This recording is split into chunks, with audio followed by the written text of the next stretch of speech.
కడుపులో ఆకలి అవుతుంది, రక్తం ఉడుకుతుంది. అవునా కాదా?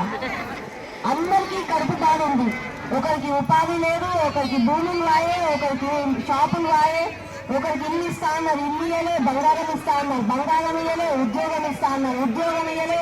అయినా మన ఓటు ఎట్లా అడుగుతారు? ఏ మొహం పెట్టుకొని వచ్చి కాంగ్రెస్ వాళ్ళు, బీఆర్ఎస్ వాళ్ళు మన ఓటు అడుగుతారు? అవునా కాదా? అలా మొహం ఉందని ముందు వచ్చేది. ఎవరన్నా మీ ముందుకు వస్తే వాళ్ళని పట్టుకొని అడగండి, మాకు ఇస్తా అన్న పనులు మీరు ఎందుకు చేయలేదు?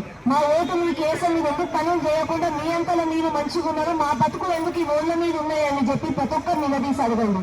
ఈసారి బీజేపీ అభ్యర్థులైన 9వ వార్డు అభ్యర్థి బొమ్మగాని అక్కకి, రాజమణి వారికి, అలాగే అన్న ఇందాకనే చెప్పిండు, తుపాకీ పట్టుకొని ఈ రోజు మనం అందరం నిద్ర మంచిగా ప్రశాంతంగా పోతున్నామంటే ఇట్లాంటి వాళ్ళు దేశం కోసం త్యాగం చేసింది. ఇట్లాంటి వాళ్ళు దేశం దగ్గర మేమున్నాము, అరే దేశాన్ని మేము కాపాడతాము, మీరు మంచిగా కడుపు నిండా అన్నం తిని మేము వండుకోండి అని చెప్పి అన్నలాంటి చెప్పింది. కాబట్టి అలా మనం అందరం బాగున్నాం. మళ్ళీ అట్లాంటి అన్నని మనం ఆశీర్వదించి గెలిపించుకోవాలా లేదా?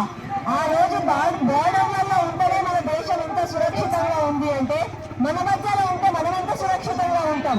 ఈ మాట మీరు గుర్తించుకోండి. అన్నను ఆశీర్వదించండి, అక్కని ఆశీర్వదించండి. అక్క భావోద్వేగాలతో మీకు చెప్తుంది, నేను నిరాహార దీక్ష చేస్తా, అయినా సరే మీకు న్యాయం ఇప్పిస్తాను.